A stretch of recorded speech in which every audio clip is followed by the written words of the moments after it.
Salut à tous.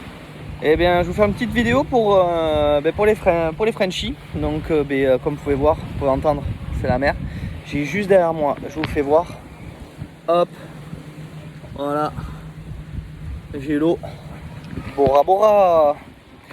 Allez, je vais vous faire une petite vidéo pour vous parler un petit peu encore de ce que j'aime bien. Moi, j'aime bien la fiscalité. Et donc je vais vous parler un peu de la fiscalité aux États-Unis, ce que je vais faire.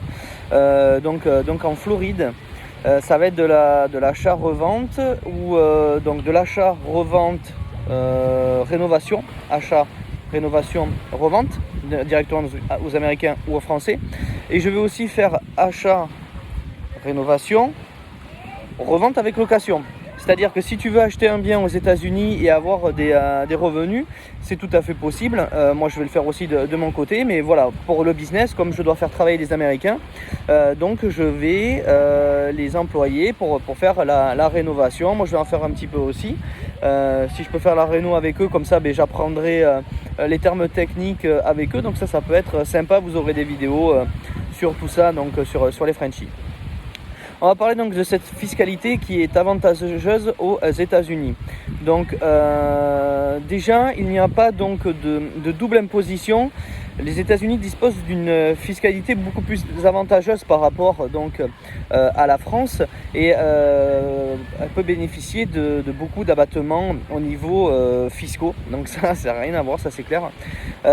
Et on évite aussi la double imposition. Donc ça c'est vraiment top parce que ça fait mal. C'est grâce donc la double imposition grâce à un mécanisme de crédit d'impôt obtenu en France. Alors, on va pas trop s'attarder sur ça. On va se mettre aussi au niveau plutôt de l'amortissement, la taxe foncière, les charges déductibles. Les charges déductibles, il est possible de déduire donc les loyers bruts des charges supportées dans le cadre de la gestion du bien immobilier. Comme les travaux de maintenance, un petit peu comme en France, les assurances, les honoraires du gestionnaire, si vous le mettez par quelqu'un. Par exemple, si moi je vous le fais, vous allez pouvoir les déduire, le comptable, voilà, il y a toute cette partie-là, charges déductibles. Donc moi je vais un petit peu plus pousser quand j'y serai et je vous ferai d'autres vidéos sur tout ça. Au niveau de l'amortissement, aux États-Unis, on peut déprécier la valeur du bien. Alors c'est marrant parce que c'est pas un chiffre rond, c'est pendant 27 ans et demi. Ceci qu'on ajoute aux déductions des charges que vous obtenez par rapport aux revenus déficitaires. Nous, en France, on peut le faire quand on fait du LMNP. Quand on fait la déclaration, eux, il n'y a pas besoin de faire cette déclaration, on peut le faire directement, donc c'est déjà un gros point. Les pertes annuelles reportables sur les années suivantes aussi, donc nous aussi on a un peu ce système là et cumulable jusqu'au jour où l'on vend le bien, donc ça c'est vraiment top. En déduisant les pertes cumulées des années fiscales précédentes, on paie moins d'impôts sur les plus-values et ça c'est top. Donc vraiment un très bon amortissement. Voilà, je vous donne ce que je sais actuellement, donc une petite partie. La taxe foncière là-bas. Alors la taxe foncière dépend de l'État. Vous avez 5 États et donc celui où je vais être en Floride en fait partie. Les autres je ne les ai plus de tête, mais voilà, c'est vraiment très important de le savoir. Mais en Floride, oui, il n'y aura pas de la taxe foncière donc sur le paiement quoi, de ce que vous avez comme on a en France. Alors, il y a aussi ça, grosse question qu'on m'avait déjà posée. Lorsqu'on fait de la location d'un bien donc, aux États-Unis, les revenus fonciers de source des Américains ne sont pas imposables en France. Donc ça, c'est top. Vous ne saurez pas si vous avez ce que vous avez là-bas, l'avoir en France. Par contre, il est fortement conseillé, donc c'est ce que nous on fait, c'est d'avoir une société aux États-Unis, donc ça s'appelle une LLC. Et alors l'avantage de la LLC, vous allez avoir votre société là-bas, vous allez avoir vos revenus qui vont tomber là-bas, vous aurez une carte bleue là-bas, et vous pourrez vous en servir en France. c'est pas comme en France, il va falloir montrer patte blanche, montrer les tickets. Maintenant au restaurant il faut marquer les noms des personnes avec qui vous mangez, vous invitez. Là-bas vous en faites ce que vous voulez, vous avez la carte bleue, si vous voulez vous acheter une paire de chaussures, vous achetez une paire de chaussures, vous voulez acheter du pain, un gâteau, faites ce que vous voulez. Donc ça c'est vraiment, vraiment top quoi, c'est votre argent, c'est votre société, c'est votre argent, donc les États-Unis c'est comme ça que ça fonctionne. Ah j'ai même pas fait gaffe, j'avais mis celui USA.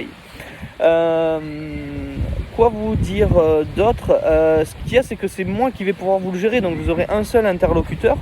Là-bas je peux vous rassurer, les États-Unis, les Américains payent leur loyer, sinon au bout de 15 jours le shérif le met dehors, donc ça c'est un peu ennuyant pour eux. Mais le plus ennuyant pour eux c'est qu'ils vont perdre leur crédit score, et ça je peux te dire que c'est une galère à avoir le crédit score. J'ai mis un peu le nez dedans. Je ferai une vidéo plus approfondie quand j'y serai, quand j'aurai bien tout compris, mais j'ai à peu près compris la grosse partie du crédit score. S'ils le perdent, c'est-à-dire que là-bas ils n'ont pas de retraite, ils ne peuvent pas acheter leur maison, et donc ils ne pourront pas se loger. Quoi vous dire d'autre? Donc ça faut créer la société, mais ça je pourrais vous aider à le faire, puisque nous on va le faire. En plus nous on passe par une avocate de l'immigration, et en plus là-bas on a comme on dit, un parrain, une marraine qui nous aide donc dans nos démarches aussi, donc voilà, qui eux l'ont fait, donc il n'y aura aucun souci de ce côté là. On a 6 heures de décalage, donc on pourra communiquer assez régulièrement maintenant, donc avec les mails, tout ça, et donc vous pourrez venir. Donc après vous pourrez le gérer soit en location annuelle, c'est pas trop mal, on gagne bien par rapport au montant des maisons. Par contre là où c'est que ça va être le top, c'est surtout sur du Airbnb. Pourquoi? Parce que là où je vais acheter, je vais faire comme en France, je vais bien viser les secteurs, puisqu'on va être sur le secteur donc, de Clearwater, Dunedin, Palm Harbor, Safety Harbor, un petit peu là, Port Richer, cette partie en haut. Je vais pouvoir gérer aussi un petit peu plus bas en allant jusqu'à Saint-Pete. Voilà, vous avez Clearwater Beach, vous avez la baie de Tampa, vous avez Tampa de l'autre côté, donc je pense aussi que j'irai faire un petit tour sur Tampa. C'est de pouvoir le gérer en Airbnb, puis comme nous on ouvre là-bas, bien sûr on part, c'est pour ouvrir la conciergerie, donc on va pouvoir vous le gérer avec la conciergerie, que surtout notre conciergerie est en France et aussi aux États-Unis. Donc on pourra faire absolument les deux sans problème, et vous gagnerez beaucoup plus donc sur le Airbnb, parce que c'est vous qui allez recevoir l'argent directement sur ce compte, et nous on vous fera une facture derrière des prestations par un pourcentage de Airbnb plus les frais de ménage, donc que nous on aura les femmes de ménage. Voilà, qu'est-ce que j'aurais d'autres choses à vous dire? Je regarde ça. Tac.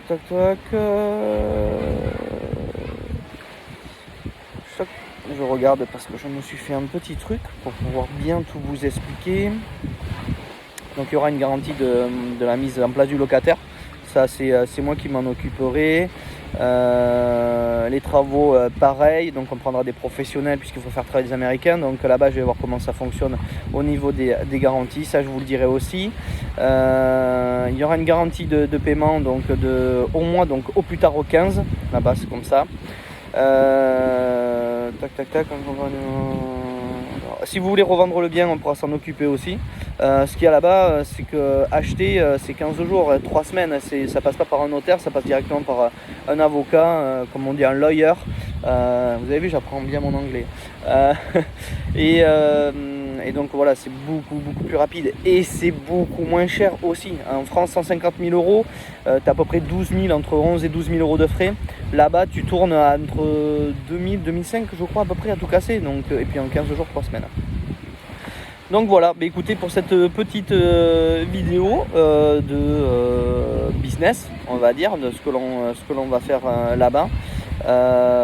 Et puis en plus, ce qui est bien, c'est que si vous le faites en Airbnb, mais quand vous allez vouloir venir, vous aurez un pied-à-terre là-bas directement. Je pense que c'est top, parce que de la Floride, c'est le pied, quoi. Il y a vraiment rien à dire. Voilà les amis, écoutez, à plus tard. Allez, ciao tout le monde. Je vais profiter un peu, on est à Bora Bora quand même. Allez, salut.